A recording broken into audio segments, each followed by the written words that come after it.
This is Aggie Pride, the official podcast of UC Davis Athletics. Every week, we bring you the stories behind the blue and gold, the games, the athletes, and the moments that stick with you long after the final whistle. I'm Brock Galvin, alongside Dwight Smith and Anna Malapei. Welcome back to the Aggie Pride podcast. I am your host.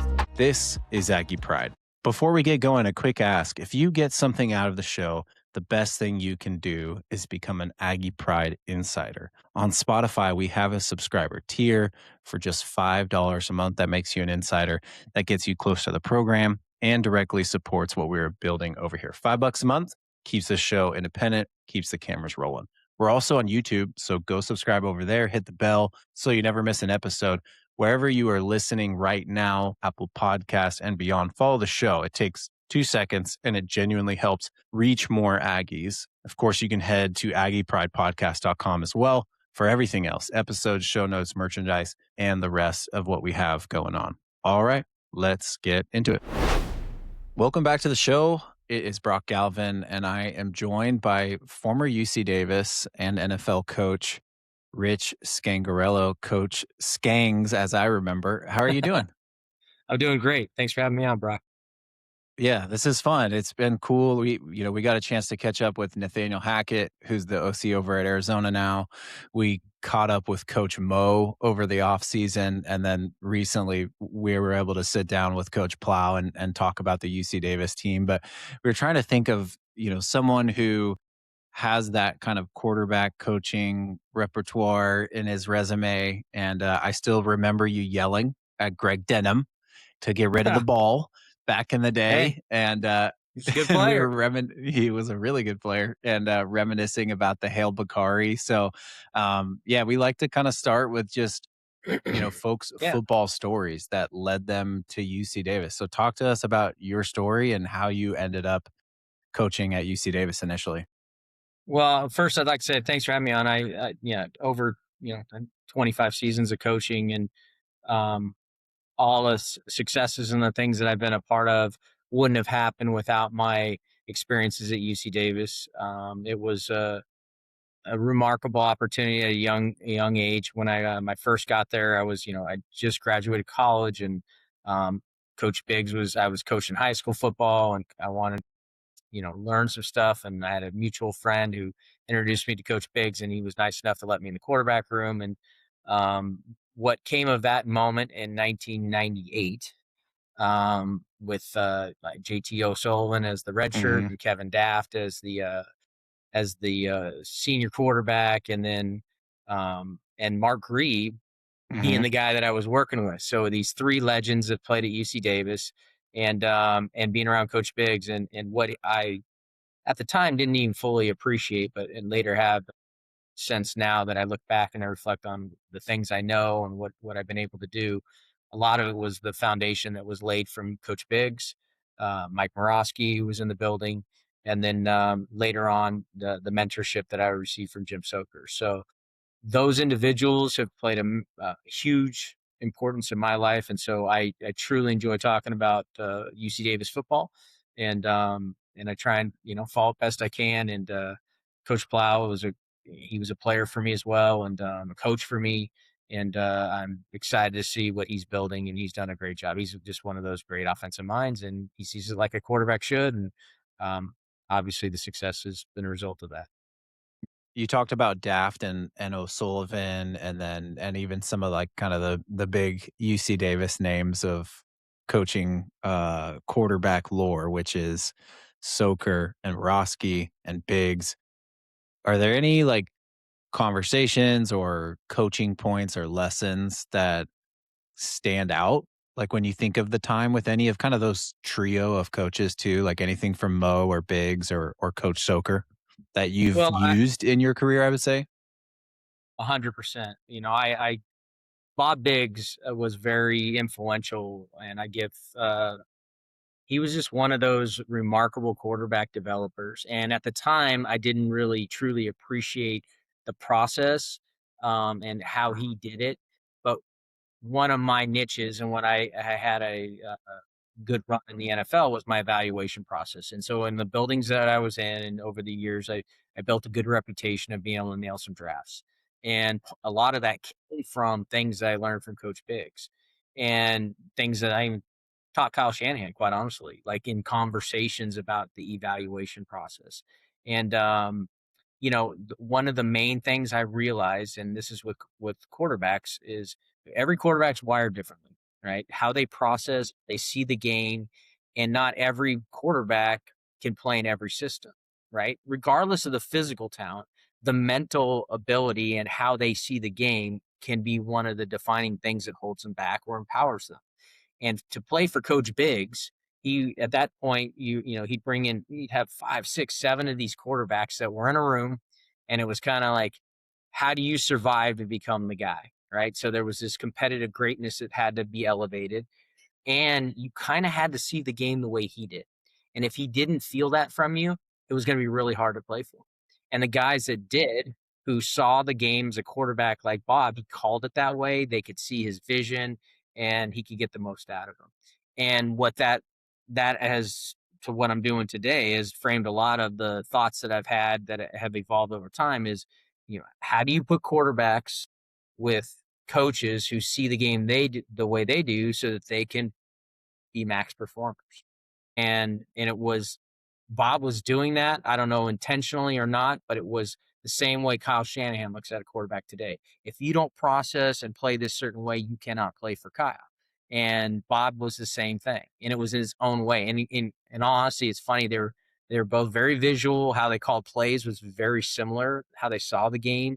Um, and later in my career, when I got going with Kyle, it's one of the things I think he appreciated, and it was things that I was able to absorb from Coach Biggs. And so, yeah, that's a big part of my career, and I'm grateful for that.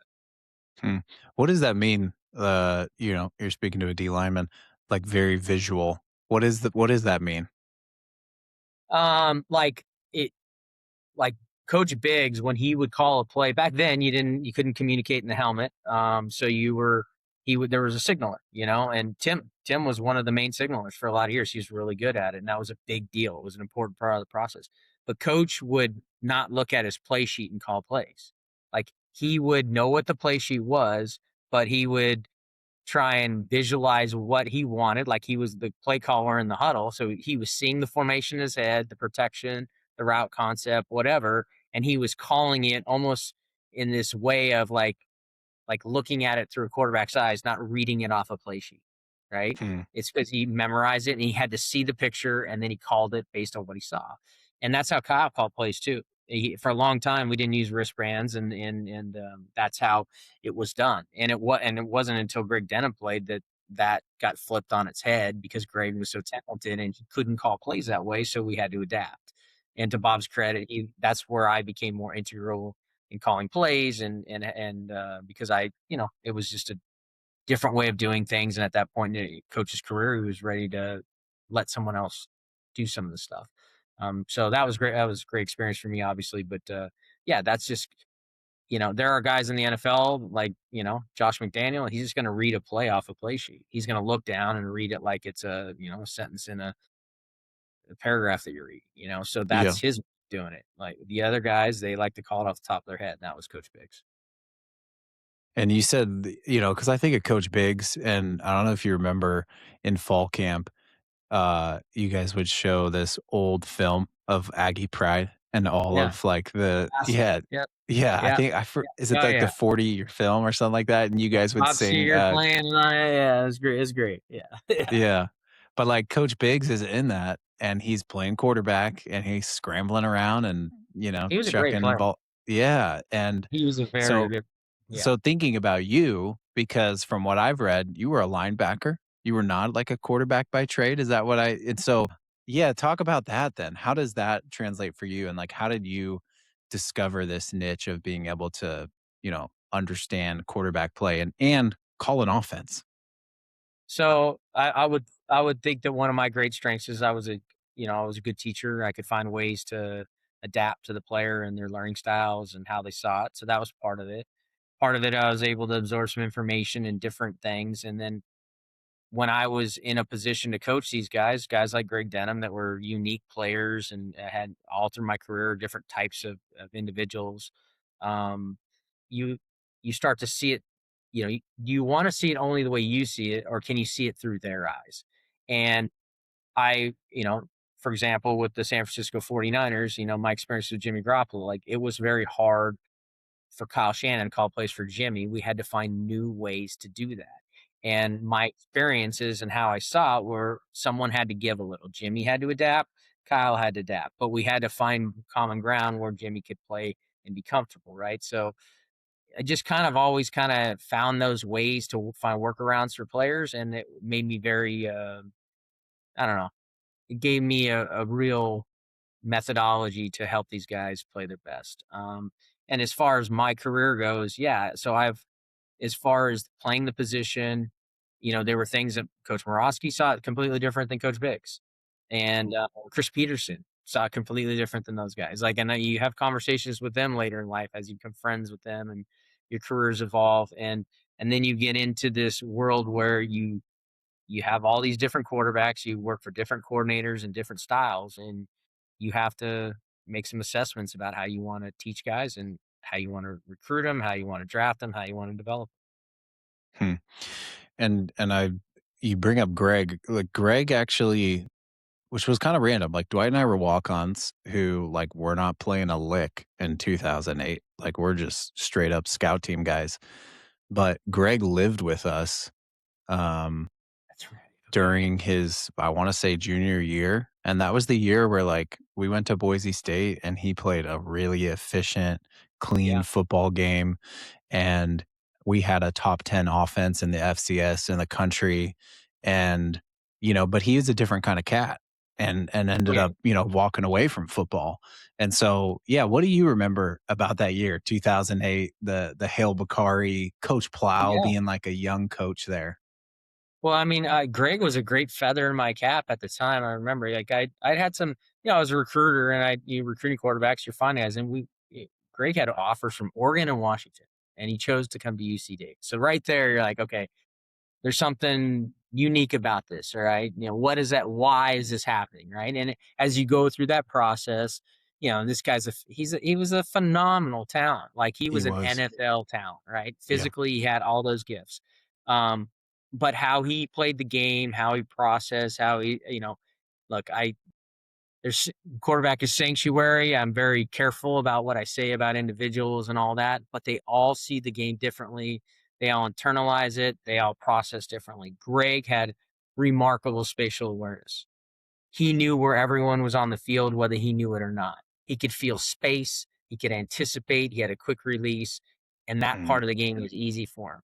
Other parts of the game were harder, which is not uncommon. I mean, Jimmy Garoppolo had they were very similar in some ways. All right. And so it helped me coach Jimmy because of things I learned from Greg Denham, actually.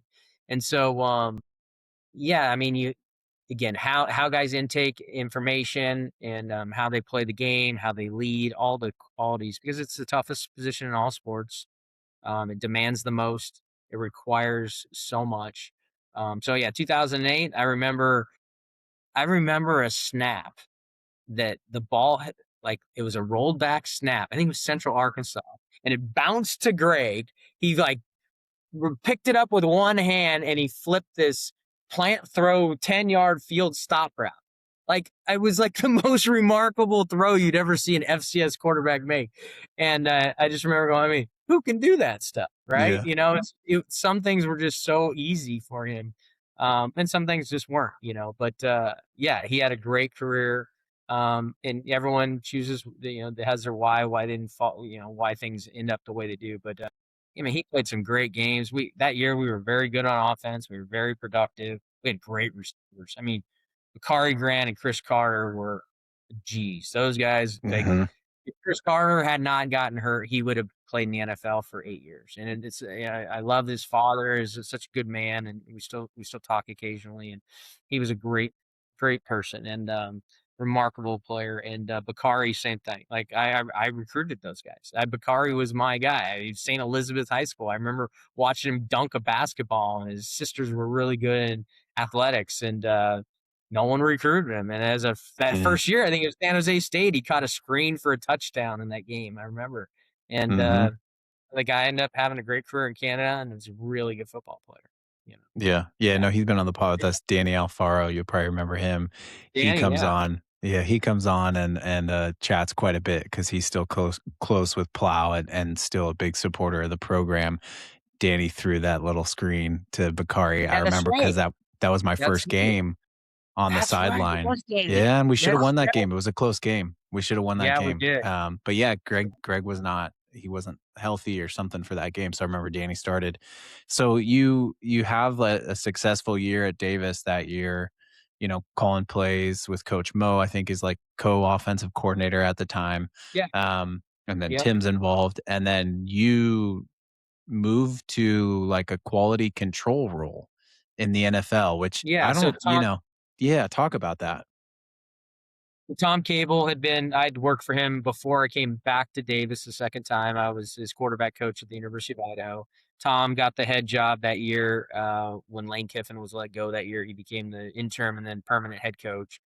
I was one of his guys that he always, thought highly of and always tried to hire. And so he brought me in. I was the offensive quality control with the quarterbacks. And Okay. to start, it was Jeff Garcia, Jamarcus Russell, That's a room. Bruce Gradkowski, who I'm very close with today. Bruce is the Okay. quarterback coach for the Lions, and I've helped him get that job. Actually, I've helped him in some stuff. Like he's a phenomenal guy, really good coach. And Paul Hackett was the quarterback coach, so Nate's dad. And then Ted Tollner was the pass game coordinator. Ted's kind of a legendary guy, been on on the West Coast, and was very helpful in his drone. Those guys were very good in my career. Paul taught me a lot of important things about the position. Yeah, and it was a crazy year. Al Davis was still alive, and I saw things that would blow people's mind. And it was a one year show, and a year later we were out, and Yeah. I couldn't find a job. The way we got fired, it was late in the process. We got fired like in like February. It was really late, and so the hiring cycle had closed. I ended up having to go to a Division III school in Mississippi with the assistant special teams coach at the Raiders who got fired with us, and he became the head coach. And we were really good. It was a really good program there, and we had some really good players. And yeah, and signed up out there for a couple of years, and yeah, And so then it was fun. Kyle, like, how did you get connected with Kyle? I'm a huge Niner guy, so I mean, when you started being connected with him, and then obviously your years with the Niners and Jimmy G, like, was just eating that up. But like, as someone who, from a fan's perspective, and I grew up in the Bay Area, always been a Niners guy. Like, he's someone we just like put on this kind of He's Mount the man. Rushmore. He He's seems the like a man. genius. What's it like to Yes, coach with him? hard. No, I bet. he's no. So my experience with Kyle. So I was went to Northern Arizona. I was there for 3 years, offensive coordinator. That's where Coach Paul and I were together. And then Okay. that last year I was there, Dan Quinn got the head job of the Falcons. And at that time, it kept getting pushed back because Dan was the D coordinator of the Seahawks, and they were in the Super Bowl, so it was getting dragged out the whole process. And but Kyle had already been hired as the OC. Well, the line coach he hired, Chris Morgan, who's now the line coach of the Broncos, who's one of my better friends. He would been with me at Idaho. He had been with me at the Raiders, and he was with Coach Cable, and he had been with Dan at Seattle as the assistant line coach. Mm. He wanted to hire me, and the way to get me back in the building was to make me the O-line quality control. So in 2015, I go to Atlanta's offensive line quality control. I'm the only guy in that entire offensive staff that Kyle didn't hire. And Dan forced him to hire me, and he didn't want to hire me. He actually wanted to hire who's a guy who was just with this last week, Bobby Slow, because the offensive coordinator of the Dolphins right now. He wanted to hire Bobby, and I got Bobby's job, which was crazy. And at the time, he was didn't it was hard on him. But for me personally, we hit it off very early. So myself and Mike McDaniel were really connected, and I was the only guy on that staff who had ever called plays before on offense. I coached the quarterback. I'd called plays. I knew the run game inside and out. I knew pass protection very well. And I knew how to coach the pass game through the quarterback. And so Matt LaFleur was the quarterback coach. We had Mike LaFleur was not all of us were all in this little incubator, right? And and but I had these experiences. So Matt and I became very close, and Kyle appreciated my input, and I could be in the line room and talk through the quarterback's eyes to those guys for Kyle. and it became a real positive thing. So he was gonna, long story short, I knew I'd be his quarterback coach at some point. He told me that when he got the Niner job, he followed through on that, and I was able to be the quarterback coach of the 49ers. And then, yeah, we started with a rough roster when he took the job.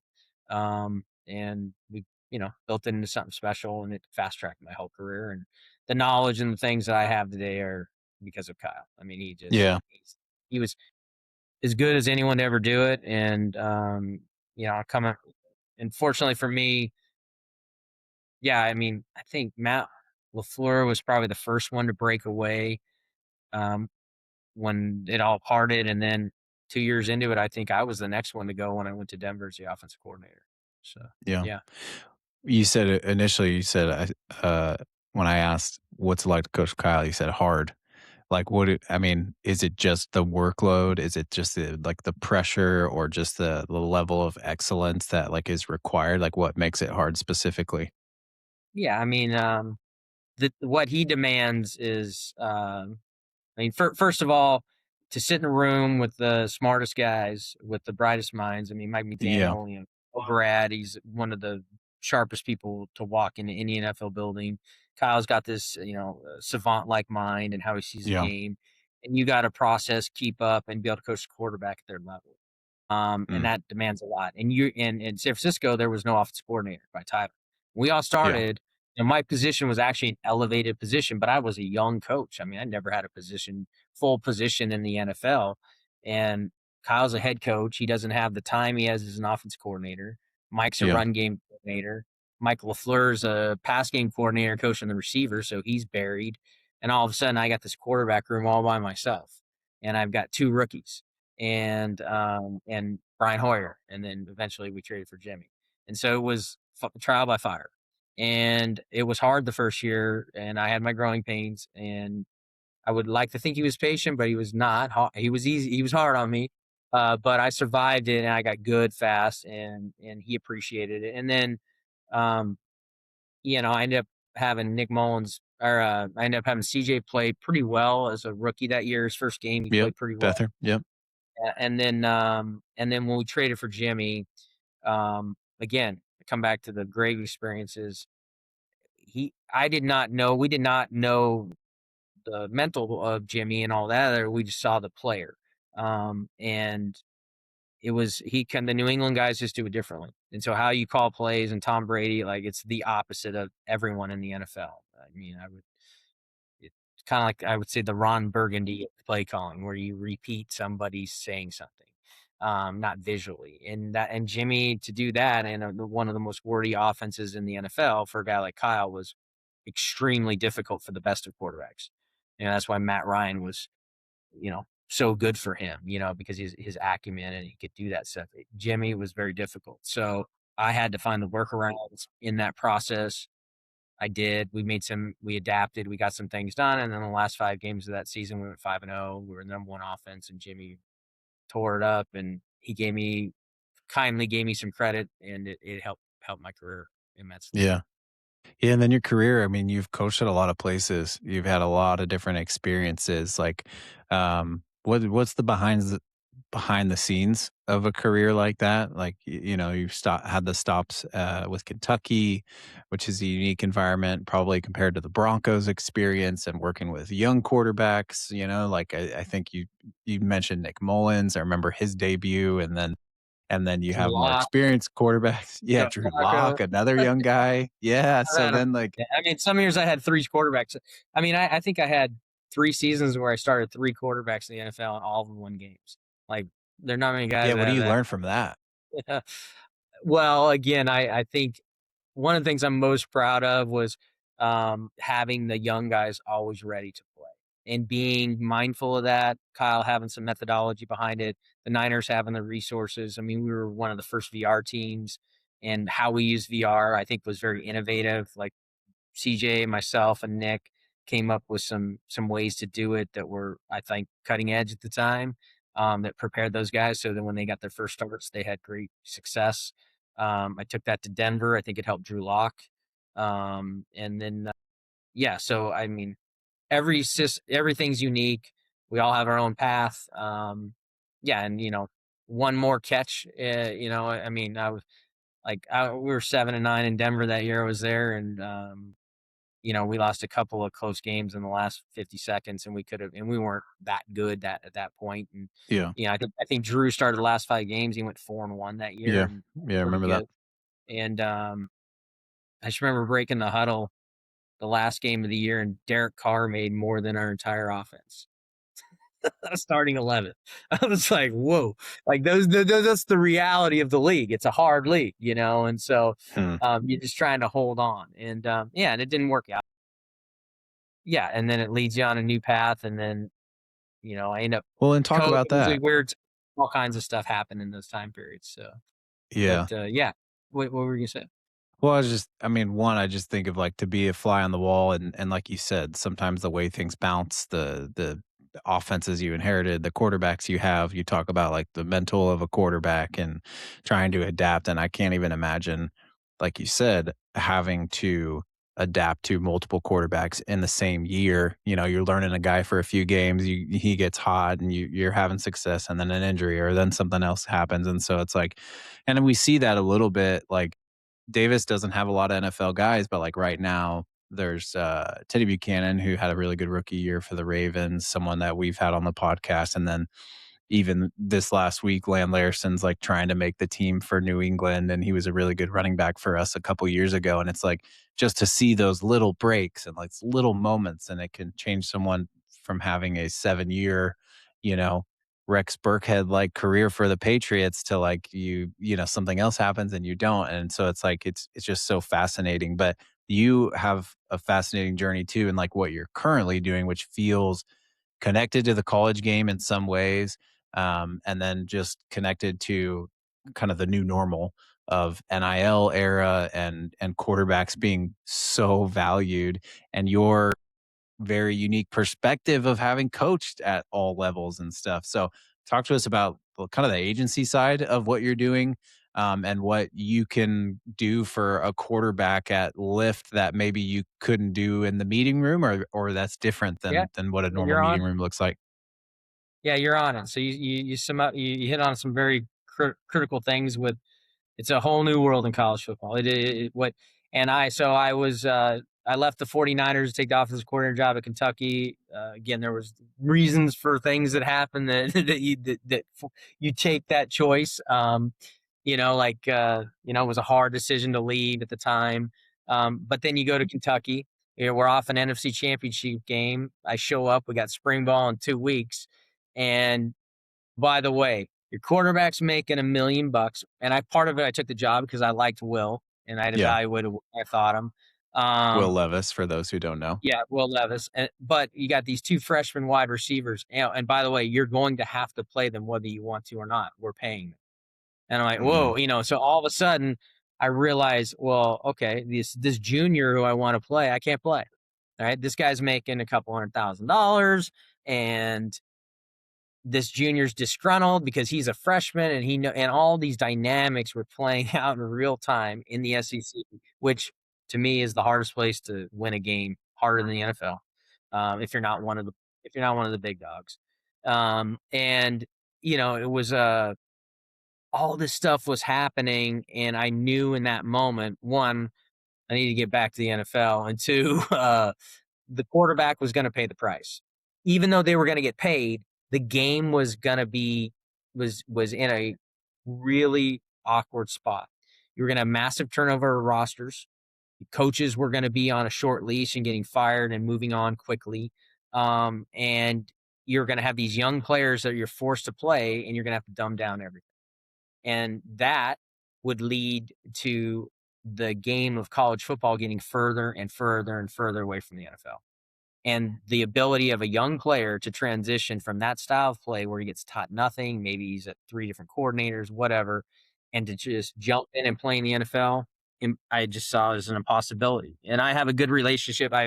Caleb Williams is someone I've had a long relationship with, and I saw it with Caleb you know, at USC. I mean, what he was taught there has nothing to do with the NFL, right? Hmm. I mean, Lincoln has this reputation of being a great offensive guy, but the truth is kind of rolling the ball out there, and they're doing scheme, and that is just not how you play in the league.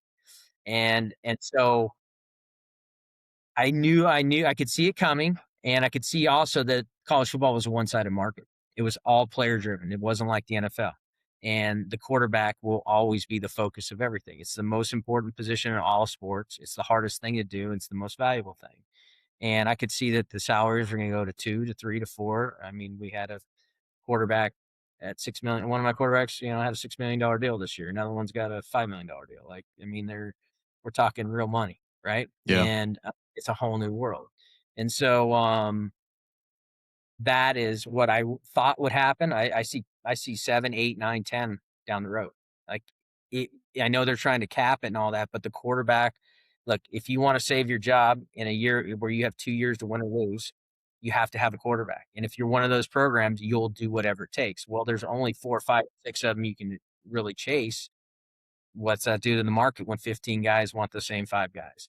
Yeah. It just and I'm the chess piece moving these guys around where I can put them in the buildings where I have access. The right coaches coach them the right way. They look at it from an NFL perspective. They're winning. They do it the right way. So you can manage where you put people. And again, like coming back to the very first thing we talked about, how are they wired? This offense will fit this guy. I have that information. Others don't. He needs to operate in this system. He needs a pro system, like Josh Hoover, Mm. we sent to Indiana. I was helped Fernando get to from Cal to Indiana 2 years ago. Like you understand what they're capable of, the systems, the head coaches, the discipline, are they tempo, are they huddle, pro, whatever. Texas Tech, I've got, all these schools we've formed these relationships with. You're trying to bridge the gap. And I saw that. And so I went to a couple agents that I had this idea with, and I wanted to start an agency with them. I almost did it with, my old agent that represented me. I talked to a number of other guys, and ultimately I ended up going with Ron Slavin, who had a similar thought to me to do this. And he had a real stronghold in Texas. He had Quinn Ewers, and about a year and a half ago, I left the NFL and turned down some jobs and said, no, I'm going full on this, and we're going to turn this into the biggest thing in sports agency. And I Yeah. think we have real opportunity. Yeah, crazy. What are you enjoying about it so far, a year and a half in? I get, we're up to 20. We have a large roster, NIL and all that stuff in NFL. I mean, these guys have done billions in contracts in the NFL. Are my two partners, Jared Fox and Ron Slavin. But what I love about this is I'm able to choose the quarterbacks I want to work with, right? In the NFL, a GM that True. has maybe there's only a handful of guys that even know how to truly evaluate quarterbacks, right? They mess it up constantly. They don't see the process, the marriage of the play call or whatever it takes to make it successful for that guy. And they chase the wrong things, and they give you a player that you necessarily don't want. You give them a list, and some buildings you have a guy like Kyle who can make every decision, and most of the time you're on the same page, and you can live with that. When you got personnel people and all these other people with opinions, owners, people get involved, all people get involved. And then you get handed someone, and you're like, this guy can't play for him. Like he doesn't have the skill set to do what we do. It's frustrating, right? And that's not good for the player, the organization, or anyone. Here, I get to find guys that have competitive greatness, the skill set that it takes to have an NFL trajectory. And I have, now we're talking about 17-year-olds, 16-year-olds. I mean, I think the number one 2029 quarterback is one of the biggest phenoms I've ever seen. He reminds me of Caleb, we just signed. Like, I'm so excited about those guys. I think we're going to have, almost a dozen Power Four starters in this year with quarterbacks. I mean, definitely quite a few. It depends on some of the freshmen how it plays out, but like to work with all them, to help them, to empower them, and to do it behind the scenes. I'm not trying to drive social media or be, like I want to empower those guys in whatever they're required to be great. And Hmm. it's been these partnerships. I hope that, the goal is to have like decade long partnerships with these guys, you know, have them play 2, 3 contracts in the NFL, be Pro Bowlers, Hall of Fame type players. We got a couple on our roster that are, next year we'll have maybe 2 first rounders, definitely 3 drafted quarterbacks, and probably every year after. And that to share in that and to help them build their legacies in whatever way I can. Um, there's nothing better than that.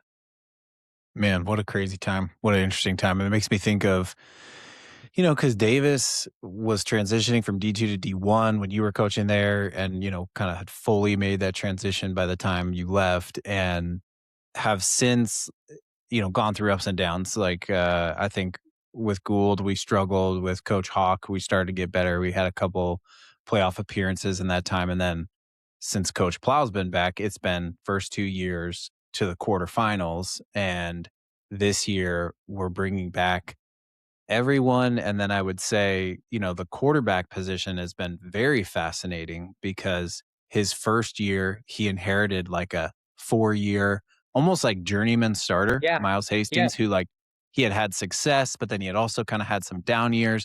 And then Plow comes back and he throws for like 4,000 yards and 30 plus touchdowns and looks like almost a new guy and playing really confident. Had like one of the best seasons in school history. It's a credit to Tim that he's a great coach, and he's always been ahead. He was one of the first, with his tempo mindset. Some of the things he was uh, toying with back when I was at NAU and I left and he took over, and he was always innovative in that way. And there are things that a lot of teams are doing now that I think he was one of the first to do. It empowers the quarterback. He adapts to the player.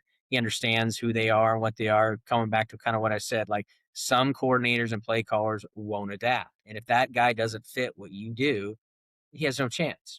Sam Darnold playing for the Jets or playing for Kyle, like it's a fit. It's just I know the reasons, right? And I know why. Well, Kyle, Kyle's going to do, and he demands a certain type of player. Well, some guys will adapt.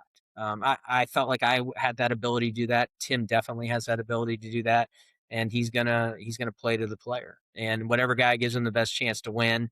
And sometimes it's more than what they do with their arm talent. Sometimes it's the sum of the parts when it's a quarterback. It's the intangible things, the mind, the leadership qualities, the grit, the toughness. And when you got a young one, hopefully you can build on that, and hopefully you can keep him for a couple of years. And again, that's the problem with what has happened, unfortunately, to college football. And you have a quarterback, he has a great year, and everyone's, they're going to go right to the FCS All Star lists and everything, and they're going to look at him and they're going to go offer him money, and they're going to, try and steal your guys. And it's just, hopefully the one transfer rule will help slow that down to some degree. But yeah, it's where it is. And Davis is always going to have great quarterbacks. They know how to recruit them. They know how to develop them. They're going to create competition, and that creates a better player. Yeah. Last couple. One thing is just more so like advice for young quarterbacks. Like, what would your advice to a young quarterback that's kind of up and coming be? What are the things that you're trying to like impress upon them?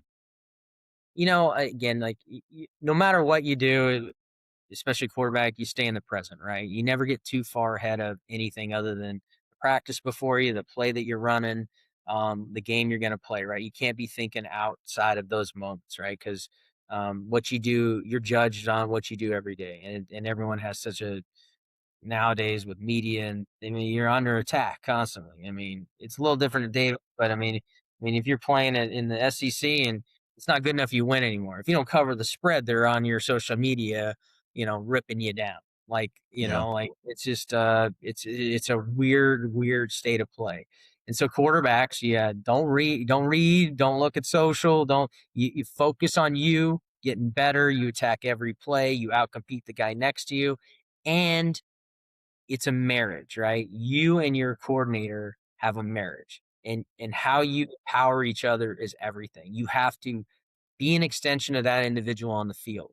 You have to feel them, you have to understand them, and they have to do the same for you. And when that happens, great things can happen. If you don't have that, it gets real hard. And if there's a lack of respect in any way, so you gotta attack every day. You gotta respect, and you got a guy at Tim who's ultra smart, great for quarterbacks. You're always going to be challenged. Like you're not. There are a lot of places where that is not the case, where the guy throwing the ball is way ahead of the guy calling the plays, just mentally and all, and it's hard, right? So that's the beauty, I think, of UC Davis. You got smart players, you got smart coaches, and ultimately that's a fun way to coach and build a program. Yeah. We like to close with kind of like a final thought to the listeners. And I'm particularly interested in, for someone like you who spent kind of your early formative years in coaching at UC Davis, like what does the phrase Aggie pride bring to mind and what does it mean for you personally? Well, it means a lot, and it depends in the moment and the context, because it could. When I think of quarterbacks and Aggie pride, I think of UC Davis. I don't think people realize. I tell this to people all the time. In the late '80s and through the '90s, that quarterback run from Kahari to Greed to Kevin to JT to even Flanagan afterwards, like those were all pro players. None of them were offered scholarships. That was developmental NFL drafted players, MVPs in Canada, guys with competitive greatness, right? That is a better legacy in those 15 years than maybe anyone in college football other than maybe USC and a couple of programs, right? Like that is truly amazing. It's a credit to Jim Soker. It's a credit to Bob Biggs. It's a credit to Mike. Um, but when I think of the men and the people, like it was a time when players came to play for the love of the game, right? You weren't getting before. I think of the Division II days and all these players. They weren't offered scholarships. Danny Fells, like, is a great story that I have a lot of, and I still talk to Dan a lot because my partner represented him. Like Danny was he was a tight end that was a receiver that developed late and worked his butt off, was smart, competitive, and made a 10-year NFL career, right? Like Yeah. what motivates people like that, right? Like those are the stories of these Davis ultra competitive guys that have been successful in life because they love the game and they took pride in what they did and they fought for each other and there was legacy. And although it was the Division II and then the rebuild and there's just been ebbs and flows in recent times, where they're at now, they're back on that stage and they're in one of the best conferences at any level in college football. They're near the top and they're pushing constantly, and it's a credit to Tim and the entire school and what they've done and the facilities and the upgrades and things they continue to do. So I'm proud of Davis. I'm grateful for my time. I'm very grateful for what Bob Biggs did for me, and I can't wait to see what they do in the future.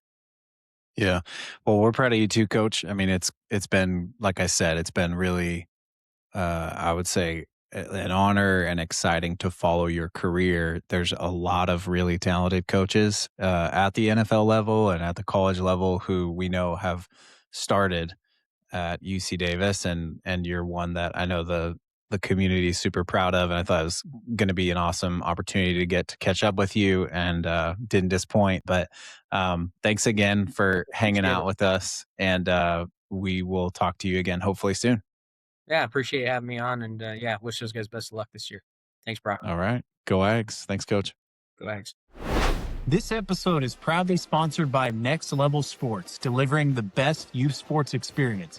If you have a young, aspiring athlete in 1st through 7th grade, this is your chance to get on the field with Next Level flag football at UC Davis. All teams are coached by a current UC Davis Aggies football player, giving kids real mentorship from the same student athletes who practice and play on the same field within the Aggies football program. All activity takes place at UC Davis Health Stadium, so you get the full game day experience every week. Whether your participant is brand new to the sport or already obsessed with football, Next Level focuses on skill building, teamwork, and growth. It's an incredible way to build confidence, make friends, and learn from true role models. Sign up today at nextlevelsports.com. Give your athlete the best youth sports experience. Hey, Aggie fam, quick note before you take off from today's episode. I think we should do a little bit of planning ahead, and no one does it better than BPMN&J. They are who you call for estate planning, they're who you call when you're resolving a dispute, They're good at planning for the unexpected. They are also going to be sponsoring our post-game show at 8 UC Davis football home games this season. So in the spirit of planning ahead, let's take a look at what's going on across UC Davis athletics this week. We have field hockey heading over to Stanford to take on the Card on Wednesday at noon. Women's soccer and men's soccer both play on Thursday, both at 5 p.m. Men's soccer heads to Sac State. Women's soccer will be at St. Mary's. And to end the week on Friday at home in another St. Mary's matchup, women's volleyball will play at 6 p.m. So get out if you can, support the Ags all week, and remember to plan ahead.